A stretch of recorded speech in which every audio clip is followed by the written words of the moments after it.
Hello and welcome to our podcast on the basics of academic voice in writing. Let's dive right in and see what we're talking about. So overall, when we are writing pieces, your writing voice should be different from your speaking voice. And the reason is that you have more time to formulate something in writing, so it should be more correct. When people are talking, words are coming out of our mouths at a rapid pace. We don't have time to fully think through things. Sometimes we use the slightly wrong word. Sometimes we use slightly the wrong agreement.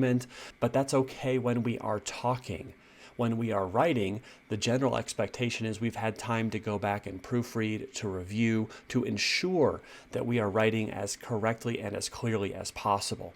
So writing should be a step different from that speaking voice. And then academic writing voice should be different from narrative or informal writing voice. So when we are writing essays or paragraphs or formal PEA chunks or whatever, those should sound different than a narrative or informal writing moment. This is different from writing a short story, a poem, a grocery list, or whatever. So just remember that we have levels of voice that we are seeking to differentiate, especially when we are writing academic responses, which is what a majority of the high school experience is. And so here's where we get into the nuts and bolts of this short presentation. We will expand on all of these topics later throughout the year, but we like to plant the seed now and talk about those basics of academic writing. So the first thing is the idea of which pronoun person should we be writing in. And overall in academic writing, we should be writing in the third person. And so here is that personal pronoun chart to show us what we mean. If we wrote in first person, we would be framing our essay as if it were a personal conversation about ourselves. We would say things like, I think this, and my opinion is this. And that voice is just too informal. If we write in second person, it's like we are writing directly to somebody that we know we are writing to. You need to think about this. You really need to hear my opinion. Who is you? That's not necessarily us as teachers. You is undefined. Third person is where we want to be because we are writing about a topic. We are getting some distance from the text, getting some distance from the original author, and we are writing about this subject. So we should be using pronouns like he, him, his, she, her, hers, it, its, and they.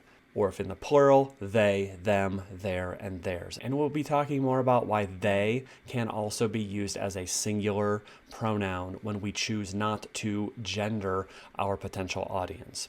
But the temptation is that students will be writing and they will get a little bit lazy, they'll forget what they're doing, they'll forget their voice, and all of a sudden they'll slip into second person and say, you. So instead of one might understand the impact of the civil rights movement, they end up writing, well, you might understand the impact of the civil rights movement. In that third person writing voice, students can use the indefinite pronoun of one in order to maintain some formal distance from text and from the reader. So as pronouns, pick third person overall. A note about verb tense: when we are writing about literature, we want to write in the present tense because literature is still here. We have the book in front of us, so we write about it as if it is still here. So Guy Montag speaks, Atticus Finch defends. Even though these books were written a long time ago, they are literature, they are here, we write in the present. But when we are writing about history, we write in the past tense. The cause of the Watergate break-in was, the civil rights movement created. When we are writing in that formal academic voice, we do not use contractions. We should be writing out the words. So we don't say Atticus Finch doesn't know what he is talking about. We say Finch does not. Or Scout Finch didn't like to wear dresses.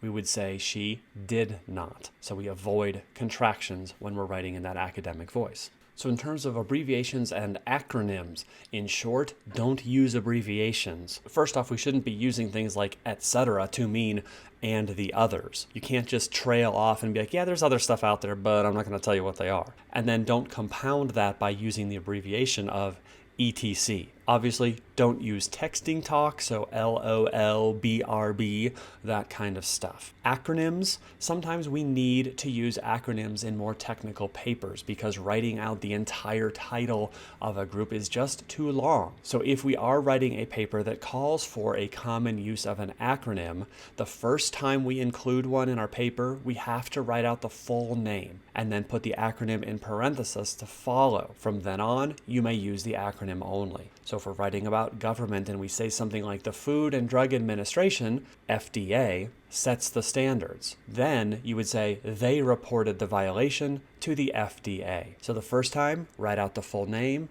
put its acronym in parentheses, and then from then on, you can just use the acronym. Generally, when using nouns and pronouns, use the noun before using the pronoun to improve clarity, and really work to avoid the pronoun of it, because it is just so vague. It's very difficult to understand what it is referring to. So for example, we would want to write the sentence, President Jones enacted the plan for the problem. She took charge. The writer has named the noun first, President Jones, and then used a pronoun later, she. That is what we want.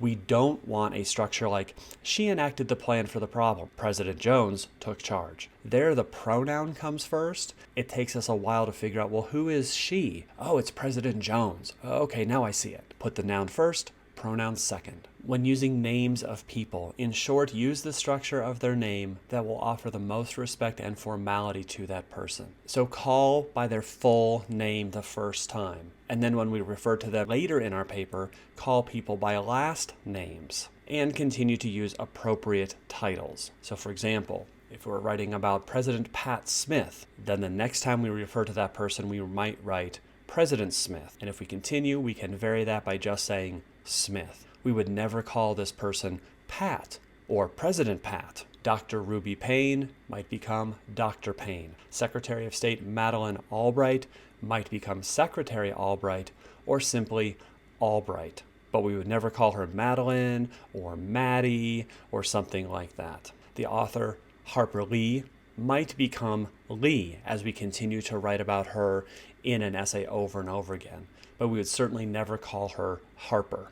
So again, full name the first time, last name as we move forward, and if they have some sort of title, we should be using those to offer that level of formality. And then just a general lesson about formality, okay? This is supposed to be the highest level of writing in an academic setting. So you wouldn't say something like, yeah, this concept is a no-brainer. No, you might say this concept is simple. They did not go till. No, it's they did not go until. The character did wanna. No, the character did want to. Scout was gonna. No, Scout was going to. So it is on you to be cautious of autocorrect. It is on you to be cautious of texting language. So this is for essays, for long responses, for formal PEA writings. There should be a distinct difference in how you write, even from how you construct an email to somebody, how you construct an informal response that we aren't going to thoroughly check. This is your highest level of academic writing. You have the time to make it right, to proofread it, to edit it. There should be a distinct voice sound that is elevated. And that's what we're aiming for with this quick overview here. And like we said, we'll be expanding on each of these in more depth as we go throughout the year. So that is about it. Quick podcast here. Get some basics of that academic writing voice down. Start applying those as you are capable of and as you feel comfortable. We will expand on these and hit more of the highlights as we go. Thanks so much. If you have any questions, please bring those in. Otherwise, we will see you soon.